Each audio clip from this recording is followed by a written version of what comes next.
നമ്മുടെ അതിഥിയെ വിളിക്കാനുള്ള സമയമായി. അതിഥി നിത്യമാമനാണ് എന്ന് നമ്മൾ പ്രേക്ഷകരോട് ഇതിനൊക്കെ തന്നെ പറഞ്ഞു കഴിഞ്ഞു. പ്രേക്ഷകരൊക്കെ കാത്തിരിക്കുകയാണ്. സ്വാഗതം നിത്യമാമൻ ടു എഡിറ്റേഴ്സ് ബ്രേക്ക്ഫാസ്റ്റ് ഷോ. നമ്മളിങ്ങനെ ഹിമമഴയായിട്ട് ഇങ്ങനെ പെയ്തിറങ്ങിയ പാട്ട് കേട്ട് വെള്ളരിപ്രാവ് കുറുകി നിൽക്കുന്നൊക്കെ ഇങ്ങനെ പല പല വേദികളിൽ നിത്യ കണ്ടിട്ടുണ്ടെങ്കിലും എനിക്ക് തോന്നുന്നു നമ്മളെല്ലാവരും ആദ്യമായിട്ടല്ലേ കാണുന്നത്. ഞാൻ കണ്ടിട്ടുണ്ട്, നേരത്തെ കണ്ടിട്ടുണ്ട്.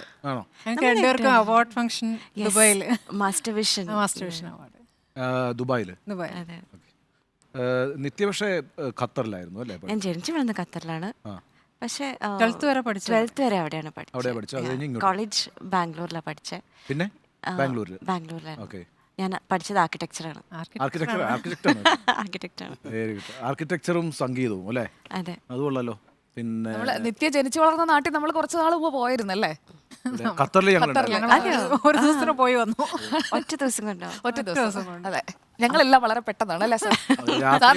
പെട്ടെന്ന് വണ്ടി ഖത്തറൊക്കെ രാത്രി അങ്ങോട്ട് പോയി വരാലോ. അതെ, പക്ഷെ ഭയങ്കര മാറ്റം കേട്ടോ ഖത്തറിൽ. ഡെഫിനറ്റ്ലി. കാരണം ഞാൻ അതിന് മുമ്പ് പോയിട്ടില്ല, അതുകൊണ്ടാ. After FIFA major changes. അതാണ് എയർപോർട്ട് അടക്കം അല്ലേ? അതെ, ഈ ഫുട്ബോളിന് ശേഷം ഖത്തർ ഒരുപാട് ചേഞ്ച് ചെയ്തു അല്ലേ? അച്ഛനും അമ്മയൊക്കെ ഇപ്പോഴും അവിടെയാണോ? അല്ല, ഇവിടെയുണ്ട്, ട്രിവാൻഡ്രത്തുണ്ട്. അവിടെ വിട്ടു, പൂർണ്ണമായിട്ട് വിട്ടു. നിത്യ കൊച്ചിയില്, വഴുതക്കാട് അച്ഛനും അമ്മയും.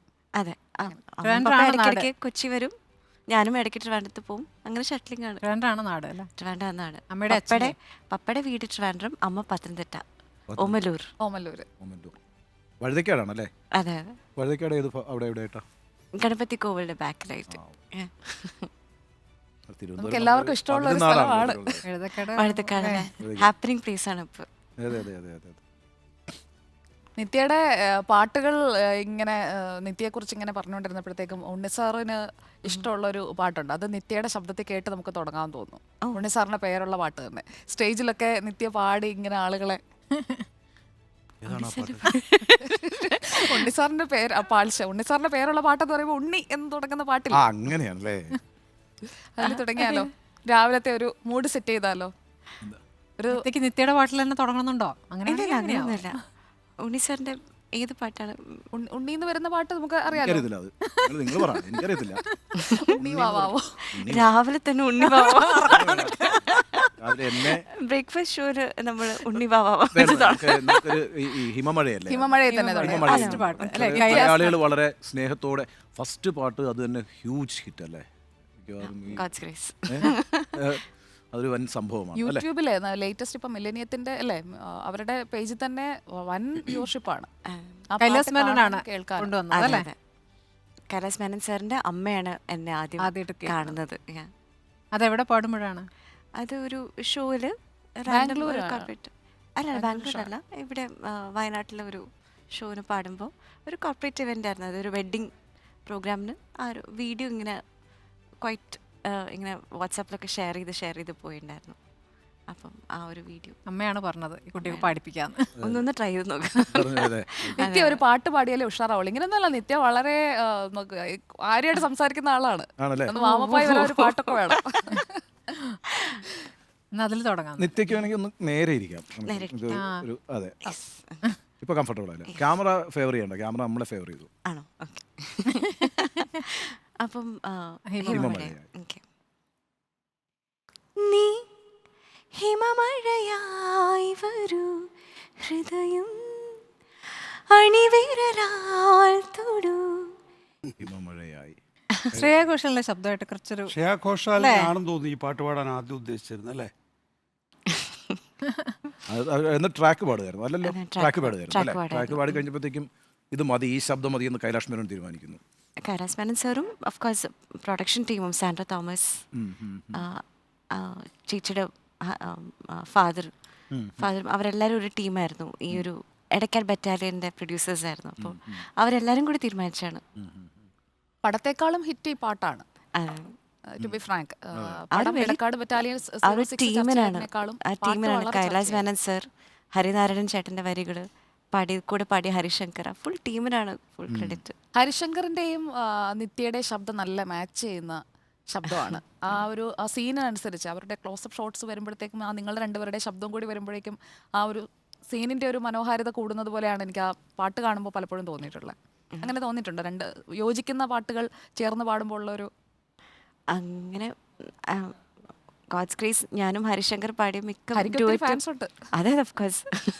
അപ്പം ഞാനും ഹരിയും കൂടെ പാടിയിട്ടുള്ള മിക്ക ഡുവറ്റ്സും എല്ലാവരും നോട്ടീസ് ചെയ്തിട്ടുണ്ട്. ഐ മീൻ നോട്ടീസബിൾ സോങ്സ് ആയിരുന്നു താങ്ക്ഫുള്ളി. പൊതുവേ ഒരു മെല്ലെ സംസാരിക്കുന്ന ആളാണോ അതോ പാട്ട് പാടുമ്പം പാട്ടുകൾ മിക്കതും അങ്ങനത്തെ ഒരു മ്യൂസിക്കലി അങ്ങനെ നിൽക്കുന്ന പാട്ടുകളാണല്ലോ. പൊതുവേ എങ്ങനെയാണ് ഈ ഒരു ഹൈ പിച്ച് അങ്ങനത്തെ പാട്ടുകളിലേക്ക് പോവാറുണ്ടോ? ട്രൈ ചെയ്യാറുണ്ട് ഓഫ് കോഴ്സ്. ഹൈപ്പിച്ചാണ്. ഭയങ്കര ഹൈപ്പിച്ചാണ്. വളരെ ആ ഹൈ പിച്ചിലുള്ള ആള് ഇവിടെ വളരെ കൂളായിട്ട് ഇരിക്കുന്നത് കണ്ടപ്പോൾ അതൊന്ന് ഇളക്കാൻ വേണ്ടി ഞാൻ ചോദിച്ചത്. അതെ, പക്ഷേ നിത്യ പക്ഷേ ഒരു വളരെ സോഫ്റ്റ് സ്പോക്കൺ ആണെന്നാണ് ഞാൻ പതിവ് കണ്ടിട്ടുള്ളത്. യഥാർത്ഥത്തിൽ അങ്ങനെയാണോ? ചെറുപ്രായമാണെങ്കിലും മികച്ച ഗായികയ്ക്കുള്ള പുരസ്കാരം നേടിയ ആളല്ലേ അല്ലേ? പിന്നെ ഏറ്റവും ചെറുപ്പത്തിൽ അവാർഡ് നേടുന്ന ആളായിരിക്കും ഒരുപക്ഷെ നീ. മൂന്നാമത്തെ പാട്ടിന് അല്ലേ? അതെ, മൂന്നാമത്തെ പാട്ടിന്. ഏതാ ഇതല്ലേ സുഫിയും സുജാതയും. വെള്ളരിപ്രാവ്. അതെ വാതുക്കൽ വെള്ളരിപ്രാവ് അല്ലേ? അതെ അതെ. കന്നു കേട്ടാലോ? പിന്നെന്താ? തീർച്ചയായിട്ടും വീണ്ടും എം ജെ ചന്ദ്രൻ സാറിൻ്റെ മനോഹരമായ ഒരു കോമ്പസിഷൻ. അദ്ദേഹത്തിൻ്റെ മ്യൂസിക്കൽ കരിയറിലെ 25th ഇയറിലാണ് ഈ ഒരു പാട്ടും വരുന്നത്. അപ്പോൾ എല്ലാവർക്കും ഈ ഒരു പാട്ട് സ്പെഷ്യലാണ്.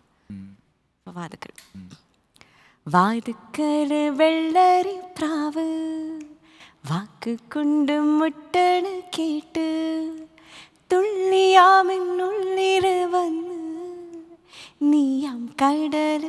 ഖത്തറിലായിരുന്നിട്ടേ ഈ വിദ്യാഭ്യാസവും ഒക്കെ അല്ല, കുട്ടിക്കാലമൊക്കെ ഖത്തറിലായിരുന്നിട്ടും നല്ല രസകരമായിട്ട് മലയാളം പറയുന്നുണ്ട് കേട്ടോ. അത് നിങ്ങൾ വീട്ടിലൊക്കെ മലയാളം തന്നെ ആയിരിക്കുമല്ലോ പറയുന്നത് അല്ലേ? അപ്പോൾ ആ ഭാഷയിൽ ഇപ്പോൾ പുറത്തുനിന്നൊക്കെ പഠിച്ചു വരുന്ന ആളുകൾക്ക്, പുറത്ത് ജീവിച്ചു വരുന്ന ആളുകൾക്ക് പല വാക്കുകളും പറയാനൊക്കെ ഉള്ളൊരു തടസ്സം. തടസ്സമാണ്. മലയാളം വായിക്കാനും അറിയാലോ നന്നായി. അപ്പൊ നമ്മൾ വാർത്ത വായിച്ചിട്ടേ പോകണ്ടോ? കലോത്സവങ്ങളാണ് സാധാരണഗതിയിൽ അല്ലേ ഈ പാട്ടുകാരെ പ്രൊഫഷണൽ പാട്ടുകാരാക്കി മാറ്റാറുള്ളത്. അവിടെ ആ നിലയിലുള്ള സൗകര്യങ്ങളും അതൊക്കെ ഉണ്ടോ? ഉണ്ട്. കൂടുതലും ഇന്ത്യൻ ക്ലബ്സിലൊക്കെ ഓണം ആഘോഷമാണ്. ലൈക്ക് ഒരു മാസമൊക്കെയാണ് ഒരു ഓണം ആഘോഷം. കൊല്ലം എന്ന് പറയാം അല്ലേ? പ്രവാസികളുടെ ആഘോഷം എപ്പോഴും അങ്ങനെയാണ്. നമുക്ക് വാർത്ത വരാറില്ലേ ഒരു മാസം മുന്നേയുള്ള ഓണത്തിന്റെ പരിപാടി? അതെ അതെ. അപ്പോൾ അങ്ങനത്തെ കുഞ്ഞു കുഞ്ഞു അസോസിയേഷൻസിൻ്റെ പ്രോഗ്രാമിലെങ്കിലും പാടുക. അപ്പോൾ കോമ്പറ്റീഷൻ വൈസ് വളരെ കുറവായിരുന്നു. ഞാനും അധികം കോമ്പറ്റീഷൻസിന് കലോത്സവം അങ്ങനെയൊന്നും അധികം പാർട്ടിസിപ്പേറ്റ് ചെയ്യാൻ പറ്റിയിട്ടില്ല. നിത്യ പാടിയ പാട്ടുകളിലെ ഇപ്പം ചിത്ര ചേച്ചിയുടെയൊക്കെ ആയാലും നല്ല നല്ല പാട്ടുകൾ നിത്യ സ്റ്റേജുകളിലൊക്കെ കൂടുതൽ ആവശ്യപ്പെടാറുള്ളത് അങ്ങനെയുള്ള പാട്ടുകളാണോ? സ്റ്റേജ് ഷോസിലെ ഒരു കവറും പാടിയിട്ടുണ്ട്. Cover songs. ചിത്ര ചേച്ചിയുടെ ഇഷ്ടമുള്ള ഒരു പാട്ട് പാടുമോ? അയ്യോ, ഒരുപാട് പാട്ടുകളുണ്ട്. അതെ, സ്റ്റേജ് ഷോസിൽ മിക്കവാറും ഞാൻ കണ്ടിട്ടുള്ള ഇതിലൊക്കെ അങ്ങനത്തെ പാട്ടുകൾ പാടി ശ്രദ്ധിച്ചിട്ടുണ്ട്. ഇപ്പോൾ അവസാനം ഈ ചിത്രപൂർണ്ണിമയ്ക്കും അതെ അതെ. നല്ലൊരു പാട്ടാണ് പാടിയത്. അപ്പോൾ ആ പാട്ട് തന്നെ പാടാം അല്ലേ? രാരി രാരിരം ഉണ്ണി സാറിന് ഡെഡിക്കേറ്റ് ചെയ്യും. ഉണ്ണിസാറിന്റെ ഡെഡിക്കേഷൻ പ്രേക്ഷകർ പ്ലീസ് നോട്ട്. ഉണ്ണിസാറിനെ പ്രേക്ഷകർ ആശ എന്നാ വിളിക്കുന്നത്. ആശ. എന്റെ ദൈവമേ, അതങ്ങ് വീഴ്ത്തി. ജീവിതം അല്ലേ? ധന്യവാദം. ഓരോ അങ്ങോട്ട് ഉണ്ടാക്കി അങ്ങോട്ട് വെക്കും. അതെ അതെ അതെ അതെ അതെ. ആശാനത് ഞാനല്ല, ജംഷീർ ഇട്ട പേരാ. അതെ അതെ. പക്ഷെ എന്തായാലും നിത്യ ഒരു പാട്ടൊക്കെ എനിക്ക് ഡെഡിക്കേറ്റ് ചെയ്യുന്നു പറഞ്ഞ വലിയ സന്തോഷമുള്ള കാര്യമല്ലേ? അത് വലിയ അഭിമാനമുള്ള കാര്യം കേട്ടോ നിത്യ. അതും രാരി രാരി രാരി രാരിരം രാരോ പാടി രാക്കിളി പാടി പൂമിഴികൾ പൂട്ടിമല്ലി നീയുറങ്ങി ചായുറങ്ങി. ഗംഭീര പാട്ടാണ്. ഇത് വേണുഗോപാലും പാടിയിട്ടുണ്ട് അതെ അതെ. അല്ലേ? ജി വേണുഗോപാലും പാടിയിട്ടുണ്ട്. മോഹൻ സിത്താരയാന്ന് തോന്നുന്നു. മോഹൻ സിത്താര സാറാണ്. അതെ. 1 മുതൽ 0 വരെ സിനിമ നമ്മുടെ കാലഘട്ടത്തിലൊരു ഹിറ്റ് പാട്ടാണ് ചിത്രയുടെ. അതിഗംഭീരമായ കേട്ടോ. അത് നല്ല സിനിമയുമായിരുന്നു. ഈ സിനിമയിലേക്ക് വന്നു ഇപ്പോൾ എടക്കാട് ബറ്റാലിയൻ 06 സോഫി സുജാതയും ആദ്യത്തെ മൂന്നാമത്തെ പാട്ടായപ്പോഴേക്കും സ്റ്റേറ്റ് അവാർഡ് വന്നു. അതൊരു സമ്മർദ്ദമായോ മുന്നോട്ടുള്ള പാട്ടുകളിലൊക്കെ ഒരു സ്റ്റേറ്റ് അവാർഡ് വിന്നറായിട്ടുള്ള ഒരു ഗായികയാണെന്നുള്ളത്? പിന്നീടുള്ള നമ്മുടെ എഫേർട്സിനാണ് കൂടുതലും. അവാർഡ് എന്ന് പറഞ്ഞാൽ ഡെഫിനറ്റ്ലി നമുക്ക് എല്ലാവർക്കും സ്പെഷ്യലാണ്.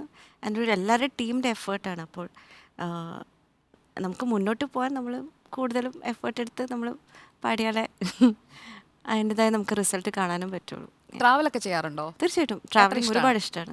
അപ്പം നമ്മൾക്ക് ഈ പാട്ട് മാത്രമല്ല, നമുക്ക് വിശേഷങ്ങളൊക്കെ പ്രേക്ഷകരോട് പറഞ്ഞു പോകുന്ന ഒരു ഷോ ആണ്. നിത്യയെ കൊണ്ട് വാർത്ത വായിപ്പിക്കാന്നല്ലേ മാഡം പറഞ്ഞേ? വാർത്ത വായിക്കും അല്ലേ? വാർത്ത വായിക്കാൻ താല്പര്യമുണ്ട്. മലയാളം നന്നായി വായിക്കും. സാർ ഓ വായിച്ചോക്കേല വായിക്കാലോ. അപ്പൊ ശരി, അടുത്ത വാർത്ത ഒരു വാർത്ത പോയിട്ട് ഏത് ക്യാമറയാ നിത്യ നോക്കുക? നേരെ ഇതാണോ? Okay okay. യാത്രകൾ ഇഷ്ടപ്പെടുന്ന മലയാളികൾക്ക് പുത്തൻ അനുഭവം സമ്മാനിക്കുന്ന ഇടമാണ് കോഴിക്കോട് ജില്ലയിലെ ഓളപ്പാറ. കോഴിക്കോടിൻ്റെ കുട്ടനാടൻ കാഴ്ചകൾ കാണാമിനി. ആഹാ. എല്ലാവരും അനുകരിക്കാൻ ശ്രമിക്കുന്ന ആലപ്പുഴയാണ്. ആലപ്പുഴ ഒരു മാതൃകയാക്കുക എന്നുള്ളതാണ് അല്ലേ? പക്ഷെ എല്ലാ ആലപ്പുഴക്കാരെ മാതൃകയാക്കാനൊക്കെ പറ്റുമോ നിഖിൽ സാറേ? കുടിവെള്ളം കിട്ടാത്ത വിഷയം സ്ഥിരമായിട്ട് ആലപ്പുഴയ്ക്ക് കുടിവെള്ളത്തിന് സാറിന്റെ കേഴുന്ന ആലപ്പുഴ. അതാണ് കൂടിപ്പോ ഒരു 50 കൊല്ലം കൂടി ഉണ്ട്. അത് കഴിഞ്ഞാൽ പിന്നെ അങ്ങനെ ഒരു ജില്ലയില്ല. അതെ അതെ. പിന്നെ നിങ്ങൾ വേറെ സ്ഥലത്തേക്ക് മാറേണ്ടി വരും അല്ലേ? മൈഗ്രേഷൻ. ആലപ്പുഴക്കാര് താമസാക്കിയിട്ടാണ് ഈ പറയുന്നത്. ഏതാ? ആലപ്പുഴക്കാർ കാണുന്നുണ്ടാവുന്നു ആലപ്പുഴയോടുള്ള സ്നേഹം പോലെ തന്നെയാട്ടോ എനിക്ക് തിരുവനന്തപുരത്തോട് ഏറെക്കാലം ഏറ്റവും കൂടുതൽ കാലം ശരിക്കും പറഞ്ഞാൽ ജീവിച്ചത് തിരുവനന്തപുരത്ത്. ഞാൻ ഏറ്റവും കൂടുതൽ കാലം ജീവിച്ച എറണാകുളത്തായി. എറണാകുളത്ത് അല്ലേ? ഞാൻ ഏറ്റവും കൂടുതൽ കാലം ജീവിച്ചത് തിരുവനന്തപുരത്ത് പൂജപ്പുരയിൽ. സാർ അതുകൊണ്ട് 2020 വർഷമായിട്ട് ഇവിടെ തന്നെയല്ലേ? 2022 അല്ല സോറി 2002 2002 അപ്പൊ 21 വർഷം കഴിഞ്ഞു. ഏറ്റവും കൂടുതൽ ഞാൻ കണ്ണൂരേക്കാളും. കണ്ണൂർ ഞാൻ പ്രീ ഡിഗ്രി കഴിഞ്ഞ ഉടനെ പോയില്ലേ. ജന്മനാട്ടിൽ നിന്ന് പുറത്താണല്ലോ എല്ലാവരും എപ്പോഴും കൂടുതൽ കാലവും ജീവിക്കുക. പിന്നെ നിത്യ ജനിച്ച് 10ാം ക്ലാസ് വരെ അല്ലേ? 12ാം ക്ലാസ് വരെ ഖത്തർ. അത് കഴിഞ്ഞ് നേരെ ഇങ്ങോട്ടേക്ക് ഷിഫ്റ്റ് ചെയ്തു. ബാംഗ്ലൂരിൽ പോയി. ബാംഗ്ലൂർ ഏതായിരുന്നു നിങ്ങളുടെ യൂണിവേഴ്സിറ്റി? BMS എഞ്ചിനീയറിംഗ് കോളേജ് ആയിരുന്നു. BMS engineering college autonomous university തന്നെയാണ്. അവരുടെ യൂണിവേഴ്സിറ്റി തന്നെയാണ്. അപ്പോൾ ആർക്കിടെക്ചർ എന്ന് പറയുമ്പോൾ വരയ്ക്കുകയൊക്കെ ഉണ്ട്. വരയ്ക്കുമായിരുന്നു. അപ്പോൾ വരയ്ക്കുമോ? കുറച്ചൊക്കെ. ആണോ? അല്ല പെയിന്റ് ചെയ്യുമോ? പെയിന്റിങ് ചെയ്യുമായിരുന്നു. ഇപ്പം ഇച്ചിരി ഒന്ന് ടച്ച് വിട്ട് പോയിട്ടുണ്ട്. ആണല്ലേ? ഓ ഗ്രേറ്റ്. പാട്ട് പാടാനും ചിത്രം വരയ്ക്കാനും പാടാനും വരയ്ക്കാനും കഴിയുക എന്നുള്ളത് അപൂർവമായിട്ട് മാത്രം. അത്തരം ഭാഗ്യം കിട്ടിയ ഒരാൾ ഞാനാണ്. പിന്നെ പിന്നെ ഞാൻ അത്യാവശ്യം വരയ്ക്കും. എന്റെ അച്ഛനാണ് നന്നായി വരയ്ക്കുക. അങ്ങനെയല്ല ഞാൻ പറഞ്ഞത്. പിന്നെ നിത്യയുടെ കാര്യത്തിൽ കുറച്ചൊക്കെ നിത്യം കുറച്ചുകൂടി നിത്യ എങ്ങനെയാ ആർക്കിടെക്ചറിൽ നിന്ന് ഹിന്ദുസ്ഥാനി പഠിക്കണം അല്ലെങ്കിൽ മ്യൂസിക്കിലേക്ക് പൂർണ്ണമായിട്ട് ഷിഫ്റ്റ് ചെയ്യണം? കാരണം കോഴ്സ് എടുക്കുമ്പോഴത്തേക്ക് അതിലൊരു കരിയർ ആയിരിക്കുമല്ലോ. ആ ഒരു ആസ്പിറേഷനിൽ നിന്ന് ഇതിലേക്ക് എങ്ങനെയാ ഷിഫ്റ്റ് ചെയ്തത്? എനിക്ക് കൊച്ചിലെ തൊട്ട് പാട്ട് പാടണം തന്നെയായിരുന്നു. പ്ലേ ബാക്ക് സിംഗർ ആവണം തന്നെയായിരുന്നു ഏറ്റവും വലിയ ആഗ്രഹം. ആൻഡ് പിന്നെ ആ സമയത്ത് നമ്മൾ ഫാമിലി വൈസ് നമ്മൾ മ്യൂസിക്കൽ റിലേറ്റഡ് ഫാമിലി. അച്ഛനും അമ്മയോ ആരെങ്കിലും പാടുമോ? എങ്ങനെയാ? അമ്മ പാടും. അമ്മ പാടും. നമ്മൾ കൂടുതൽ പക്ഷെ ചേർച്ച് കൊയറിലൊക്കെ ആയിരുന്നു ആക്റ്റീവ്. നമ്മൾ ക്രിസ്മസ് കാരോൾസും അങ്ങനെയൊക്കെ നമ്മൾ കൂടുതൽ പാടുമായിരുന്നു. അപ്പം അമ്മയും പാടും ചേച്ചിയും പാടും. പക്ഷെ നമ്മൾ ആരും മുന്നോട്ട് ഇങ്ങനെ പ്രൊഫഷണൽ രീതിയിൽ അങ്ങനെ ആരും അങ്ങനെ അപ്രോച്ച് ചെയ്തിട്ടില്ല എന്നേ ഉള്ളൂ. ഒരു നിങ്ങൾ കൊയറി പാടിയിട്ടുള്ള ഏതെങ്കിലും ഒരു ക്രിസ്ത്യൻ ഡിവോഷണൽ സോങ് പാടാൻ പറ്റുമോ? പാടാലോ. പെട്ടെന്ന് അല്ല കിട്ടുന്നത് പോലെ പാടി. കൊയറിലേക്ക് വരാൻ വേണേ ഒരു കണക്ഷൻ കൂടെ തരാം. ഇപ്പൊ ഈ അടുത്ത് ബത്ലഹേമിലൊക്കെ പോയി, ഇസ്രായേലിലൊക്കെ പോയി. അതെ അതെ. ആണോ? അത് കഴിഞ്ഞ വർഷമായിരുന്നു. ഓ എങ്ങനെ? അത് അങ്ങനെ പോകാൻ പറ്റിയത് വലിയൊരു ഭാഗ്യമായിട്ട് കാണുന്നു. കാരണം എപ്പൊന്നും ഉടനെ ഒന്നും നമുക്ക് ഒരിക്കലും ബത്ലഹേമിൽ പോയി. ശരിയാണ്. അതൊരു വലിയ ബ്ലെസ്സിങ് ആയിരുന്നു. കാരണം ഏകദേശം ക്രിസ്മസ് ടൈമിലാണ് നമ്മൾ പോയത്. അവിടെ പ്രോഗ്രാം ചെയ്തിരുന്നു. ഒരു പ്രോഗ്രാം ഉണ്ടായിരുന്നു. പക്ഷെ എന്നാലും നമ്മളൊരു 10 ദിവസം കണ്ട് നിന്നു. അത് നമ്മൾ താമസിച്ചതും ബത്ലഹേമിൽ തന്നെയായിരുന്നു. കുട്ടിക്കാലത്തൊക്കെ ആഗ്രഹിച്ചിട്ടുണ്ടാവുമല്ലോ ഇവിടെ പോകണം, ദേവന്റെ ആ ഒരു ജന്മസ്ഥലത്ത് പോകണം, അങ്ങനെയൊക്കെയുള്ള ഒരു ആഗ്രഹങ്ങൾ ഉണ്ടായിരുന്നു. അതോ ടീമിന്റെ കൂടെ പെർഫോമൻസ് എന്ന രീതിയിലായിരുന്നു? ഗംഭീര പുൽക്കൂടൊക്കെ കാണുമ്പോൾ ആ ബത്ലഹേം എന്നൊക്കെ കാണുമ്പോൾ വായിക്കുകയും ഒക്കെ ചെയ്യുമ്പോഴേ അതെ അതൊരു വളരെ മനോഹരമായ. കാരണം നമ്മളിതൊക്കെ വായിച്ചിട്ടും കേട്ടിട്ടുള്ള അറിവ് മാത്രമേ ഉള്ളൂ. അപ്പൊ നേരിട്ട് ഇതെല്ലാം കാണുമ്പോൾ ഒരു ഇനിയിപ്പോൾ ഉടനെ ഒന്നും പോകാൻ കഴിയുമെന്ന് തോന്നുന്നില്ല. അതെ. സോ അന്ന് പോകാൻ പറ്റിയത് ഒരു വലിയ അനുഗ്രഹമായിട്ട് കാണുന്നു. അപ്പോൾ അവിടെ പെർഫോം ചെയ്തതോ അല്ലെങ്കിൽ ബത്ലഹേമുമായിട്ട് റിലേറ്റ് ചെയ്ത് അവിടെ പാടിയതൊക്കെ ആയിട്ടുള്ള പാട്ടുകളുണ്ടാവും? അവിടെ കൂടുതൽ ക്രിസ്മസ് സോങ്സാ പാടിയേ. കുഴപ്പമില്ല. നമുക്ക് ജനുവരി നമ്മൾ ഖത്തറിലാണെങ്കിൽ ക്രിസ്മസ് ആഘോഷം ജനുവരി വരെയൊക്കെ ഉണ്ടാവുമല്ലോ. നോക്ക് ശരിക്കും ക്രിസ്മസ് പാട്ടാണ് കേൾക്കണ്ടേ? ഏതായാലും അല്ല ഞാൻ പറയുന്നത് ഒരു ഡിവോഷണൽ സോങ് ആണെങ്കിലും മതിയല്ലോ. പിന്നെ ഇതൊക്കെ അറിയുന്നവർക്കൊക്കെ ഒരു ചളിപ്പൊക്കെ ഉണ്ടാവും. കാരണം ഒരു ഡിവോഷണൽ സോങ് ഒന്നും പാടേണ്ട സമയമല്ല. നമുക്കിതൊന്നും അറിയാത്തോണ്ട് പാട് പാട് പാട്. രാവിലെ 8-10 ആയിട്ടുള്ളൂ. ഒരു ഡിവോഷണൽ മൊമെന്റാ. എപ്പോഴും പ്രാർത്ഥിച്ചുകൊണ്ട് രാവിലെ തുടങ്ങാം. 7:30 ആണല്ലോ. 7:30 കുർബാന ടൈം? അങ്ങനെ ഡിഫറെൻറ്റ് ചർച്ചസിന് ഡിഫറെൻറ്റ് ടൈമിംഗ് അല്ലേ? ഓക്കെ. ഒരു ഉണ്ണി സാറിന് വീണ്ടും അല്ല സാറിന് വേണ്ടി. പിളർന്നതാം പാറയേ നിന്നിൽ ഞാൻ മറയട്ടെ, പിളർന്നതാം പാറയേ നിന്നിൽ ഞാൻ മറയട്ടെ. ഗ്രേറ്റ്. ഈ വളരെ കോമ്പറ്റീറ്റീവ് ആയൊരു ഫീൽഡായിട്ട് മ്യൂസിക് മാറിയിട്ടുണ്ട്. പ്രത്യേകിച്ച് ഈ ന്യൂ മീഡിയയുടെ ഒരു ഏജിൽ അല്ലേ? എല്ലാ ആളുകളും എത്ര പാട്ടുകാരായി വരുന്നത്. അവിടെ നിങ്ങളെ വേർതിട്ട് അറിയണമെങ്കിൽ, ഐഡൻറ്റിഫൈ ചെയ്യപ്പെടണമെങ്കിലും അറിയണമെങ്കിലൊക്കെ ഒരു ലക്കും കൂടി വേണം അല്ലേ? ശരിക്കും പറഞ്ഞാൽ പാടുക മാത്രമല്ല. ഞാൻ ലക്കെന്ന് പറയില്ല, ഒരു നമ്മുടെ പേരൻസിൻ്റെയും നമ്മുടെ ഗുരുക്കന്മാരുടെയും ദൈവത്തിൻ്റെ അനുഗ്രഹം വേണം. ചിത്രയാണല്ലേ ഒരു റോൾ മോഡൽ. ഓഫ് കോഴ്സ് ചിത്ര ചേച്ചി, സുജാ ചേച്ചി, നമ്മുടെ മലയാളം ഇൻഡസ്ട്രി വെരി ബ്ലെസ്ഡ് ആണ്. കാരണം നമുക്ക് ഇത്ര സിംഗേഴ്സാണ് ഉള്ളത്. ആൻഡ് അവരൊക്കെ നമ്മളെ മലയാളത്തിന് പ്രൗഡാക്കിയിട്ടേ ഉള്ളൂ. തെലുഗുവിലാണെങ്കിലും കന്നഡയിലാണെങ്കിലും ദേ ഹാവ് റൂൾഡ് സൗത്ത് ചിത്രയോട് ഇന്ത്യൻ കൂടെ ഇൻഡസ്ട്രി. ലൈവ് പെർഫോമൻസ് ഉണ്ടാക്കി ചെയ്തിട്ടുണ്ട്. എവിടെയാ അത് ചെയ്തത്? പുറത്താണോ അതോ? പുറത്തും പാടിയിട്ടുണ്ട്, ഖത്തറിൽ പാടിയിട്ടുണ്ട്. ഖത്തറിൽ വീണ്ടും ഞാൻ പോയത് ചിത്ര ചേച്ചിയുടെ ഒപ്പമായിരുന്നു. അപ്പം അത് എനിക്കൊരു പേഴ്സണലി വളരെ സന്തോഷം തോന്നിയ കാര്യമായിരുന്നു. കാരണം കുറേ വർഷങ്ങൾക്ക് ശേഷം ഞാൻ ജനിച്ചു വളർന്ന ഖത്തറിലാണെങ്കിലും കുറേ വർഷം ഗ്യാപ്പ് ഉണ്ടായിരുന്നു. അങ്ങനെ ഖത്തറിൽ പോയിണ്ടായിരുന്നു. അപ്പം വീണ്ടും ഖത്തറിൽ പോയത് ചിത്ര ചേച്ചിയുടെ ഒപ്പമായിരുന്നു. അവിടെ ഖത്തർ മലയാളി അസോസിയേഷൻ ഒക്കെ വളരെ സ്ട്രോങ് ആണല്ലോ. അതെ, അതെ. ഒപ്പം ഉണ്ടായിരുന്ന അവരൊക്കെ വന്നിരുന്നോ? അവരൊക്കെ കാണാൻ വന്നിരുന്നു. യെസ്. എന്ത് പറഞ്ഞു അന്നത്തെ കുഞ്ഞ് ഇന്നിപ്പോ വലുതായി ചിത്ര ചേച്ചിക്കൊപ്പം സ്റ്റേജ് ഷെയർ ചെയ്യുന്നു? അവരും ഹാപ്പി ആയിരുന്നോ? അവരും തീർച്ചയായിട്ടും ഹാപ്പി ആയിരുന്നു. എല്ലാവർക്കും അഭിമാനം. അങ്ങനെ അന്ന് ഒന്നിച്ച് പാടിയ പാട്ട് ഏതായിരുന്നു? അന്ന് നമ്മൾ ലതാജിക്ക് വേണ്ടി ഒരു ട്രിബ്യൂട്ട് ചെയ്തിട്ടുണ്ടായിരുന്നു. കാരണം നമുക്ക് ആ ഒരു വർഷം ആയിരുന്നു നമുക്ക് എല്ലാവർക്കും ലതാജീനെ ലൂസ് ചെയ്തത്. അപ്പോൾ ലതാജിയുടെ ഒരു ട്രിബ്യൂട്ട് നമ്മൾ ഒന്നിച്ച് നമ്മൾ രണ്ടുപേരും മാത്രമായിട്ട് നമ്മളിങ്ങനെ പാടിയിട്ടുണ്ടായിരുന്നു. ഏതായിരുന്നു പാട്ട്? കുറേ ഒരു മെഡ്ലി ആയിട്ട് പാടിയിട്ടുണ്ടായിരുന്നു. എന്നാലും ഫസ്റ്റ് സോങ് ഒരു ഹിന്ദി പാടാം. തീർച്ചയായിട്ടും പാടാം. പിന്നെന്താ? जब हम न होंगे, जब हमारे खाक पे तुम रुकोगे, चलते चलते. നന്നായിട്ട് ഗംഭീരം. ഹിന്ദി നന്നായി പാടുന്നുണ്ട്.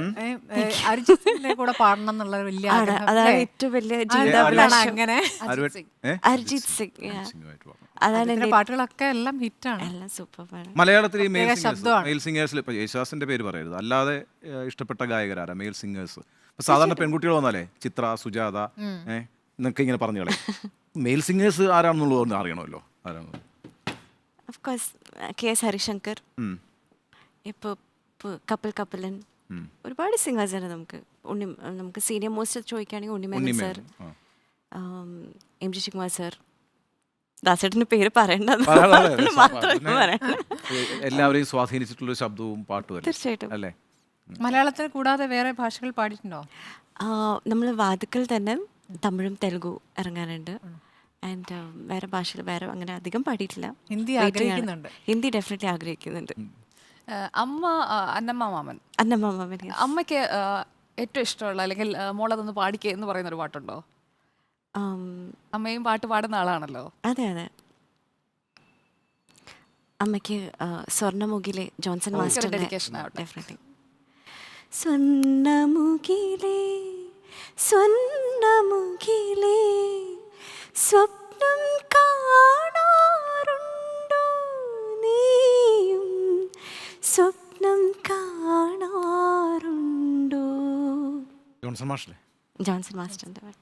ഗംഭീര പാട്ടാണ്. ഗംഭീര പാട്ടാണ്. നമുക്ക് പാട്ടിനിടയിൽ ഒരു അലോസരം ഉണ്ടാക്കി ഒരു മുറിച്ചിൽ ഉണ്ടാക്കരുത്. എങ്കിൽ പോലും നമുക്കൊരു ഒന്ന് രണ്ട് വാർത്ത കൂടി എടുത്ത് വാർത്ത എടുക്കുക. എനിക്ക് തോന്നിയിട്ടുള്ള ഒരു ഒബ്സർവേഷൻ പറയാം. എനിക്ക് തോന്നിയത് പിന്നെ നിത്യയുടെ ശബ്ദം വളരെ ഹോംലി ആയ വോയിസിൽ. കാരണം മലയാളികൾ എപ്പോഴും കേട്ടുകൊണ്ടിരുന്ന ശബ്ദങ്ങളുടെ ഒരു തുടർച്ചയിലാണ് അല്ലെ? ഒരു ഇപ്പോൾ ചിത്രയുടെ ആണെങ്കിൽ ആ ഒരു ശബ്ദം ആ ഒരു സ്ട്രീമിൽ തന്നെയാണ്. ഇപ്പൊ പലരും പല ശബ്ദമാണല്ലോ, പല രീതിയിൽ ചെവിയിൽ ഇങ്ങനെ ഓതുന്ന പോലത്തെ ശബ്ദം. അതെ അതെ, വളരെ ഹോംലി ആയിട്ടുള്ള കണ്ണടച്ച് ചെവിയിൽ ഇങ്ങനെ പാടിത്തരുന്ന പോലെ. അതെ അതെ അതെ, അങ്ങനെയാണല്ലോ പൊതുവേ ഒരു പതിഞ്ഞ രീതിയിലാണ് പാടുകയും ചെയ്യുന്നത്. പക്ഷേ ഇതൊക്കെ അതിന്റെ കറക്റ്റ് പിച്ച് തന്നെയാണല്ലോ അല്ലേ? ഈ സ്വർണ്ണമുഖിലൊക്കെ അതോ അത് ഒച്ചത്തിൽ പാടേണ്ട ഒരു പിച്ചാണ്? ഇവിടെ വന്നിട്ടത് ഇവിടെ വന്നിട്ട് എല്ലാ പാട്ടും പതിഞ്ഞു ഇവിടെ വന്നതിന് ശേഷം വളരെ സോഫ്റ്റ് ആയിട്ട് പാടുക എന്നുള്ളത്. പക്ഷേ അതിന്റെ ഒറിജിനൽ പിച്ച് അല്ലാന്ന് എനിക്കൊരു സംശയം തോന്നിയിരുന്നു. ഇതൊക്കെ ഒരു ഹൈ പിച്ചിൽ പാടിയിട്ടുള്ള പാട്ടുകളാണ് അല്ലേ? നമുക്ക് വസീകര പിടിക്കാം. അപ്പൊ കുറച്ചും കൂടെ ഒരു വാർത്തയിലേക്ക് പോയിട്ട് നമുക്ക് വസീകരയിലേക്ക്. സാമാന്യ പാട്ട്. മനസ്സാണ് ഇഷ്ടം. ഹാരിസ് ജയരാജ് സർവത്തിന്റെ ആള്. സർ കുൽക്കി ശർബത്ത് മാത്രമേ കുടിക്കുള്ളൂ? അല്ലല്ല, അങ്ങനെയല്ല, മുപ്പുറത്ത് കുലുക്കി തരും. നമുക്ക് വസീകരയിലേക്ക് പോയിട്ട് കുഞ്ഞ് ഇടവേള എടുക്കാം. വസീകരയുടെ ഫ്ലൂട്ടിന്റെ ബിറ്റാണ് ആ പാട്ടിനെ ഭയങ്കരമായിട്ട് ബ്യൂട്ടിഫുൾ ആക്കിയിട്ടുള്ളത് അല്ലേ? ആദ്യത്തെ ഇത് അല്ല നല്ല പാട്ടാ. എനിക്ക് പറയേണ്ട കാര്യം തന്നെ വസീകര മാധവൻ സാറിന്റെ മുന്നിൽ പാടാനൊരു ചാൻസ് കിട്ടിയിട്ടുണ്ട്. അത് ശരി. അപ്പോൾ അതിങ്ങനെ ലയിച്ചിരിക്കണ കണ്ടു. അതൊരു കാരണം നമ്മുടെ എല്ലാവരുടെയും ക്രഷാണ് മാധവൻ സാർ. അതൊരു ബ്ലെസ്ഡ് മൊമെന്റ് ആണ്. അതെ അതെ തീർച്ചയായിട്ടും. അപ്പം അദ്ദേഹം വന്ന് സംസാരിച്ചപ്പോൾ ഭയങ്കര സന്തോഷം തോന്നിയ ഒരു മൊമെന്റ് ആണ്. മാധവൻ MBA ആണെന്ന് തോന്നുന്നു. മാധവൻ ഈ മോട്ടിവേഷൻ സ്പീക്കിംഗ് ഒക്കെ പോകും. നല്ല പ്രസന്ററാണ്, നല്ല ഒറേറ്ററുമാണ് മാധവൻ. അദ്ദേഹത്തിന്റെ സ്പീച്ചസ് ഒക്കെ സൂപ്പർബാണ്. ഓക്കെ സോറി പാട്ട്. അടിമഴை വരും അതിൽ നനയുമേ കുളിർ കാഴ്ചലോട് സ്നേഹം ഒരു പോർവൈക്കുൾ ഇരുതൂക്കം. ഇങ്ങനെ ഇരിക്കുമ്പോൾ കുറെ പാട്ട് പാടിപ്പിക്കണമെന്ന് ഇങ്ങനെ പ്രേക്ഷകർ ഡിമാൻഡ് ചെയ്യുന്നു. നമ്മുടെ ഒരു പരിപാടി എന്താ വെച്ചാൽ ഈ പരിപാടിയിൽ വരുന്ന പാട്ടുകാർക്ക് നികേഷ് പറയുന്ന കണക്ക് ശ്വാസം വിടാൻ നമ്മൾ സമയം കൊടുക്കത്തില്ല. ആ പാട്ടിങ്ങനെ പാടിപ്പിച്ചുകൊണ്ട് അലരെ പിടിച്ചാലോ പ്രേക്ഷകർക്ക് വേണ്ടി? തീർച്ചയായിട്ടും. വളരെ എങ്ങനെ പിടിക്കുക? അലറി പൂവാണ്, അതുകൊണ്ട് കുഴപ്പമില്ല.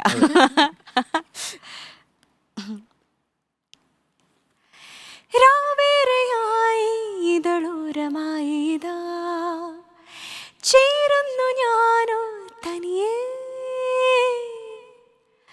പൂന്തേനുറങ്ങുന്ന പൂവിനുള്ളിലിതാ പൂക്കുന്നു മോഹം പതിയേ. റിപ്പോർട്ടറെ പ്രേക്ഷകർക്ക് വേണ്ടിയിട്ട് നമ്മള് പാട്ട് കഴിയുമ്പോ മിണ്ടാണ്ടായി പോവല്ലേ? അതങ്ങനെയാ. അതങ്ങനെ നല്ല ഗംഭീരമായി കഴിയുമ്പോൾ സംഭവിക്കുന്ന കാര്യം ഒരു സൈലൻസിലേക്ക് പോകും. നമ്മളവിടെ നിൽക്കുന്നത്, ആ പാട്ടിൽ നിൽക്കുന്നതുകൊണ്ടാണ്. അതൊരു പാട്ടിന്റെ മാത്രം പറ്റുന്നൊരു കാര്യമാണ് അല്ലേ? ഇഷ്ടപ്പെട്ടടുത്തേക്കാണ് എത്തിച്ചേർന്നിരിക്കുന്നത്. എന്നുവെച്ചാൽ ഒരു പാട്ടുകാരിയാകണമെന്നുള്ളത് തന്നെയായിരുന്നു. തീർച്ചയായിട്ടും. ആർക്കിടെക്ട് പഠിക്കുമ്പോഴും ആഗ്രഹം ഒരു പാട്ടുകാരിയാണ്. ആഗ്രഹം പാട്ട് ഡെഫിനറ്റ്ലി. കോളേജ് സമയത്താണ് ഞാൻ കൂടുതൽ പഠിക്കാനും തുടങ്ങിയത്, ഹിന്ദുസ്ഥാനി പഠിക്കാൻ തുടങ്ങിയത്. ബാംഗ്ലൂരിൽ എൻ്റെ ഗുരുയുടെ പേര് ശിവാനന്ദ് സാർ. ഞാൻ എപ്പോഴും പഠിച്ചുകൊണ്ടിരിക്കുകയാണ്. എൻ്റെ ഗുരുയുടെ പേര് Berny Ignatius sir. Dual music director dual Berny സാറിൻ്റെ അടുത്താണ് ഞാൻ പഠിക്കണേ. പാട്ടുകാരിയാകുക എന്ന് മാത്രമല്ല ബാക്ക് സിംഗർ ആകണമെന്ന് തന്നെയായിരുന്നു. അതെ അല്ലേ? ബംഗളൂരുവിൽ വന്നതും പാട്ട് കൂടുതലായി പഠിക്കണം എന്നുള്ള. ഖത്തറിൽ സ്വാഭാവികമായിട്ടും സാധ്യത കുറവായിരിക്കുമല്ലോ. ഉണ്ടായിരുന്നു, പക്ഷെ ഡെഫിനറ്റ്ലി കൂടുതൽ പ്രൊഫഷണൽ രീതിയിൽ അങ്ങനത്തെ ഓപ്പർച്യൂണിറ്റീസ് കുറവായിരുന്നു. ഹിന്ദുസ്ഥാനിയൊക്കെ പഠിക്കാൻ തുടങ്ങിയത് ഇവിടെ വെച്ചാണ്? കോളേജ് സമയത്താണ്. അതായത് ഞാൻ രാവിലെ ക്ലാസ്സിന് പോവും, നമ്മുടെ കോളേജ് ക്ലാസ്സിൽ പോവും. അത് കഴിഞ്ഞിട്ട് ഞാൻ മ്യൂസിക് ക്ലാസ്സിനും പഠിക്കാൻ പോയിരുന്നു. നിങ്ങൾ എത്ര കുട്ടികളാണ്? എനിക്കൊരു ചേച്ചിയുണ്ട്. ചേച്ചി സയൻറ്റിസ്റ്റാണ്. ചേച്ചി ഫിൻലൻഡിലാണ് വർക്ക് അതെയോ? ചെയ്യുന്നത്. സയന്റിസ്റ്റ് എന്ന് പറയുമ്പോൾ ഇവിടെ ഇന്ത്യൻ ഇൻസ്റ്റിറ്റ്യൂട്ട് ഓഫ് സയൻസിൽ ബാംഗ്ലൂരിലാണ് പഠിച്ചത്. അപ്പം ഇന്റഗ്രേറ്റഡ് PhD ഇൻ കെമിസ്ട്രി ബാംഗ്ലൂരിൽ ഇന്ത്യൻ ഇൻസ്റ്റിറ്റ്യൂട്ട് ഓഫ് സയൻസ് അല്ലേ, അവിടെയാണ് പഠിച്ചത്. പൂനെയിലൊക്കെ ഇല്ലേ അല്ലേ? പൂനെയിലും ഉണ്ട്. അല്ലാതെ എനിക്ക് തോന്നുന്നു 3-4 ക്യാമ്പസ് ഉള്ള ഒരു IIS അല്ലേ, ഇന്ത്യൻ ഇൻസ്റ്റിറ്റ്യൂട്ട് ഓഫ് സയൻസസ് അല്ലേ? അതിൽ ഏതായിരുന്നു? ബാംഗ്ലൂരായിരുന്നോ? ബാംഗ്ലൂരിൽ പഠിച്ചത് കെമിസ്ട്രിയാണ്. കെമിസ്ട്രിയാണ് അല്ലേ? ഇപ്പോൾ ഫിൻലൻഡിൽ സ്കോളർഷിപ്പ് കിട്ടി പോയതാണ്. പാടും. ഫിൻലൻഡ് ആയതുകൊണ്ടാണ്. പോളണ്ട് ആയിരുന്നെങ്കിൽ പിന്നെ ഇവിടെ പറയാൻ പറ്റില്ല. ഫിൻലൻഡ്. ഓക്കെ, ഭയങ്കര രസമുള്ള കോമ്പിനേഷൻ ആണല്ലോ നിത്യ. അതായത് ഒരാൾ സയന്റിസ്റ്റ് പ്ലസ് മ്യൂസിക്, ഒരാൾ ആർക്കിടെക്ട് പ്ലസ് മ്യൂസിക്. കൊള്ളാം, നല്ല രസമുണ്ട്. അമ്മയും മക്കളും കൂടി ഇരുന്ന് പാടും. ഇവിടെയുണ്ട് ജേർണലിസ്റ്റ് പ്ലസ് മ്യൂസിക്. മ്യൂസിക് ഞങ്ങൾക്ക് ഇല്ല. അല്ല, ഞാൻ സ്മൃതിയുടെ പാട്ട് ഞാൻ കേട്ടിട്ടുണ്ട് രഞ്ജൻ രാജ് സാറിന്റെ ഇന്റർവ്യൂല്. പാട്ട് കേട്ടിട്ടുണ്ട്. നിർബന്ധിച്ചാല് പാടും. നമുക്ക് നിർബന്ധിച്ചാലോ? ഈ പിന്നെ നദിയെ പാണ്ടേ നമുക്ക്? ഉണ്ണിസാറിനോട് പാട്ട് പാടാൻ അനുഗ്രഹീതരായിട്ടുള്ള ആളുകളുണ്ട്, അവർ പാടട്ടെ, നമ്മളതിങ്ങനെ കേട്ടുകൊണ്ടിരിക്കുക, ആസ്വദിക്കുക. പാട്ട് ആസ്വദിക്കുന്നത് നല്ല കാര്യമല്ലേ? പാട്ട് ആസ്വദിക്കുക എന്ന് പറയുന്നത്. ഇവിടെ പാട്ടുകാരൊക്കെ വരുമ്പോഴൊക്കെ ഞാൻ ഈ ആഗ്രഹത്തോടെ നിർബന്ധിക്കും, ഉണ്ണി സാറേ പാടുവോ? ഒരു ദിവസം ഉണ്ടല്ലോ പാടാൻ പറഞ്ഞപ്പോഴത്തേക്ക് ഇറങ്ങി അങ്ങ് പോയി. ശരിക്കും ഇല്ലേ, ആ വഴി അങ്ങ് പോയി. ഇറങ്ങിപ്പോകല്ലേ? ഇറങ്ങിപ്പോകുന്നല്ല, ചില പ്രേക്ഷകരോട് നമുക്ക് അല്ലാതെ തന്നെ പ്രേക്ഷകരെ നമ്മൾ ബോറടിപ്പിക്കുന്ന ഒരുപാട്. ഈ പാട്ടും കൂടി പാടിയിട്ട് പീഡിപ്പിക്കേണ്ടെന്ന് വിചാരിച്ചിട്ടാണ്. പക്ഷെ നദിയെ പാടാം. പക്ഷെ എല്ലാവരും അറ്റ്ലീസ്റ്റ് സ്നാപ്പെങ്കിലും ചെയ്യാം. ഞങ്ങൾക്ക് പാടാൻ അറിയാഞ്ഞിട്ടല്ല ഞങ്ങൾ പാടിയല്ലേ സാർ? സത്യമായിട്ട് ഞങ്ങൾക്ക് അറിയില്ല. നദി നദി കാതൽ നദി നീയും പെൺതാനേ അടി നീയും പെൺതാനേ ദിം തനന ദിം തനന ദിം തനന ദീം തനന ദീം തനന ദീം തനന തിരന. ഉഷാറായുണ്ടോ? പിന്നെ നേരത്തെ പിന്നെ നിത്യയെ ഡിസ്റ്റർബ് ചെയ്തുകൊണ്ടിരുന്ന നിത്യയ്ക്ക് നമ്മൾ കൊടുത്തിരുന്ന ഇന്നിയറാണ്. ആ ഇന്നിയറിലൂടെ ഇങ്ങനെ ശബ്ദം ഭയങ്കരമായിട്ട് കേൾക്കുന്നുണ്ടായിരുന്നു. അതൊരു എവിടെന്നാണെന്നുള്ളൊരു വളരെ വളരെ ആക്റ്റീവായ ഒരു കുട്ടി റിപ്പോർട്ടറിന്റെ പ്ലാറ്റ്ഫോമിൽ വന്ന് വളരെ സൈലന്റ് ആയി പോയി എന്ന് തോന്നണ്ട, നമ്മളുടെ കുഴപ്പമാണത്. ഇത് ലൈവ് ഷോയും കൂടെ ആയതുകൊണ്ട് നമുക്ക് സൗണ്ട് ചെക്ക് ഒന്നും നമുക്ക് ചെയ്യാൻ പറ്റാറില്ലല്ലോ, അതുകൊണ്ടുള്ള പ്രശ്നമാണ്. കാരണം എനിക്ക് ഇന്നിയേഴ്സിൽ കുറച്ച് എൻ്റെ വോളിയം നല്ല കൂടുതലായിരുന്നു. അപ്പോൾ ഞാൻ വിചാരിച്ചു ഞാൻ ഭയങ്കര ഉറക്കെ സംസാരിച്ചുകൊണ്ടിരിക്കുന്നതല്ലേ. അതെ, പക്ഷെ ഇപ്പൊ സെറ്റാണ്. സെറ്റായപ്പോ തന്നെ നമ്മുടെ തീരാറായിരുന്നു. ഇന്നത്തെ ദിവസത്തിന് ഒരു പ്രത്യേകതയുണ്ട്. നമ്മൾ തുടക്കത്തിൽ ഇങ്ങനെ പ്രേക്ഷകരോട് പറഞ്ഞിരുന്നു, ഇന്ത്യയിൽ ആദ്യമായിട്ട് കോവിഡ് കൺഫേം ചെയ്തത് തൃശ്ശൂരിലാണ്. അത് ഇന്നത്തെ ദിവസമാണ്, ജനുവരി 30. ഇപ്പോൾ ഇന്ന് 4 years ആയി. അപ്പോൾ 4 വർഷമായി. അതിനിടയിൽ ഞങ്ങൾക്ക് 1, 2 നമുക്ക് 3 പേർക്കും കോവിഡ് വന്നു അല്ലേ? 2 പേർക്ക് കോവിഡ് വന്നിട്ടില്ല. അപ്പോൾ ആ കോവിഡ് കാലത്തിന്റെ അതിലൂടെ വെറുതെ വന്നിട്ടുണ്ടാവും. എനിക്ക് വന്നിട്ടില്ല.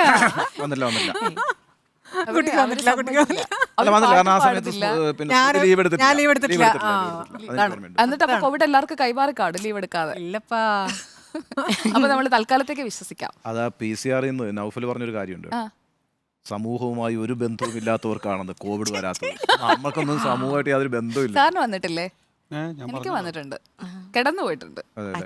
അപ്പോൾ കോവിഡ് കാലത്ത് ഒരുപാട് പേര് ആ ഒരു ക്വാറന്റീൻ ഒക്കെ നമ്മൾ ഇപ്പോഴും ഓർക്കുന്ന, അല്ലെങ്കിൽ ജീവിതത്തിലെ ഒരു പ്രധാന ഘട്ടമായി തന്നെ എല്ലാവരുടെയും ലൈഫിൽ വന്നതാണ്. അപ്പോൾ കോവിഡ് കാലത്ത് ജീവൻ പോയവരുണ്ട്. അപ്പം അവർക്കൊരു ട്രിബ്യൂട്ട് എന്ന നിലയിൽ അന്ന് ചെയ്തൊരു ഹോം ക്വാറന്റീൻ കവറുണ്ട് നിത്യയുടെ. അതൊരുപാട് പേര് യൂട്യൂബിലൂടെയൊക്കെ കേട്ടിട്ടൊക്കെയുള്ള പാട്ടാണ്. വാക്കിംഗ് ഇൻ ദ മൂൺലൈറ്റ് അല്ലേ? അതെ, ഹോം ക്വാറന്റീൻ ടൈമിൽ ചെയ്തതാണ്. പെട്ടെന്ന് ഏതാണ് അല്ലെ, ഹോം ക്വാറന്റീൻ എന്ന് പറഞ്ഞു തന്നെയാണ് അത് ടാഗ് ചെയ്തിരിക്കുന്നത്. അന്ന് കോവിഡ് വന്ന സമയത്താണോ ചെയ്തത് അതോ കോവിഡ് ടൈമിൽ? അല്ല, നിത്യക്ക് വന്ന ടൈമിൽ ക്വാറന്റീൻ ആയിരുന്നു. ഓക്കെ, അപ്പൊ അതുകൂടെ ഒന്ന് നമുക്ക് ഇന്ന് കേട്ടുപോയാലോ? തീർച്ചയായിട്ടും. വീട്ടിൽ തന്നെ റെക്കോർഡ് ചെയ്ത്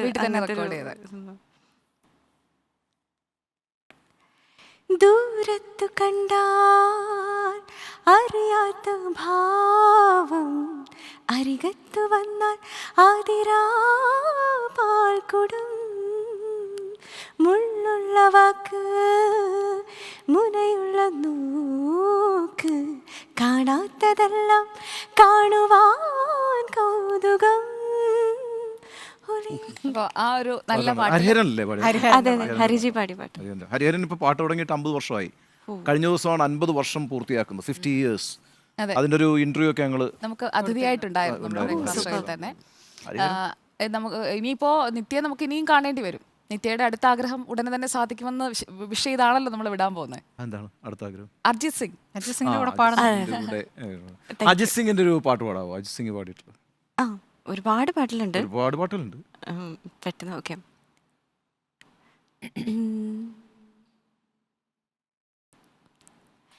जन्म जन्म जन्म साथ चलना यूं ही, कसम तुम्हें कसम ना के मिलना यही, एक जा है भले दो बदन हो जुदा, मेरे हो के हमेशा ही रहना, कभी ना कहना अलविदा, मेरी सुबह हो तुम ही और तुम ही शाम हो. ഗംഭീരല്ലേ? വെറുതെ ഒന്ന് ചോദിക്കാണ് ഞാൻ, സമയമായി എനിക്കറിയാം. എന്താ ഈ ഖത്തറിലൊക്കെ ആകുമ്പോഴത്തേക്ക് അറബിക് സംഗീതമൊക്കെ ഫോളോ ചെയ്യും അല്ലേ? ഭയങ്കര രസമല്ലേ അറബിക് സംഗീതം? സൂപ്പർ കേട്ടോ. 4 വരെ അതും കൂടെ കേട്ടു. അത് കേൾക്കണ്ടേ, അത് കേൾക്കണ്ടേ. ഇപ്പൊ ഞാൻ ഈ സൗദി അറേബ്യയിൽ ഞാൻ കുറേ CDs വാങ്ങി. എലീസ എന്നൊക്കെ പറഞ്ഞിട്ടുള്ള ചിത്രയൊക്കെ പാടിയിട്ടുള്ള ചിത്രമൊക്കെ ഒരു ഇവന്റിൽ ഞാൻ കണ്ടിട്ടുണ്ട്. ഒരു അറബിന്റെ കൂടെ പാടുന്നത് കണ്ടിട്ടുണ്ട്. അറബിക്ക് മലയാളത്തിൽ മലയാളത്തിൽ പാടുന്നത് മറ്റേ എന്താണ് 1000 കണ്ണുമായി എന്നുള്ള 1000 കണ്ണുമായി എന്നുള്ള പാട്ട് പാടുന്നത്. അല്ലല്ല, 1000 കണ്ണുമായി എന്ന് പറഞ്ഞിട്ട് ചിത്രയുടെ ഒരു പാട്ട് അയാൾ പഠിച്ചിട്ട് അയാൾ മനോഹരമായിട്ട് പാടുന്നുണ്ട് അറബി, ചിത്രയായിട്ട് ചേർന്നിട്ട്. ആ പാട്ട് മാത്രമല്ല, നമ്മുടെ മണിച്ചിത്രത്താഴിലെ ആ പാട്ട് അത് പാടുന്നുണ്ട്. പഴന്തമിഴ് പാട്ടുകയും എന്നുള്ള പാട്ട് അത് പാടുന്നുണ്ട്. നല്ല സൂപ്പറായിട്ട് ഈ 1000 കണ്ണുമായൊക്കെ ഭയങ്കര തമാശ, പക്ഷെ എന്നാലും അത് മനോഹരമായിട്ട് പാടിയിട്ടുണ്ട്. നമുക്കൊരു അറബിക് പാട്ട് കേൾക്കാം. അറബികൾ മലയാളം പാട്ടുകൾ കേൾക്കാതെ പോവില്ലല്ലോ, അവർ എവിടെയെങ്കിലും ഒക്കെ ആയിട്ട് ഓക്കെ. അറബിക് സോങ് നാൻസി അജ്രം എന്ന ആർട്ടിസ്റ്റിന്റെ പാട്ട് തന്നെ പാടാം. ما فيش حاجة تيجي كده احنا حبيبي كده وارجع زي زمان. انا شمالي ادلاني وتاخد عيني كمان. حبيبي قرب بصي بصي بص زعلم ازعل ازعل نصي نص لسم هبال ابعد قهوي نص وهم انت اخي خسران. مفيش حاجة تيجي كده احنا حبيبي كده برجع زي زمان. انا شمالي ادلاني وتاخد عيني كمان. നല്ല രസം. ഇതല്ലേ. ഈ ചന്ദ്രലേഖ പാട്ട് നിത്യയുടെ കാര്യത്തിലേ നമ്മൾ പറയേ വേണ്ട കേട്ടോ സംഭവം റെഡിയാണ്.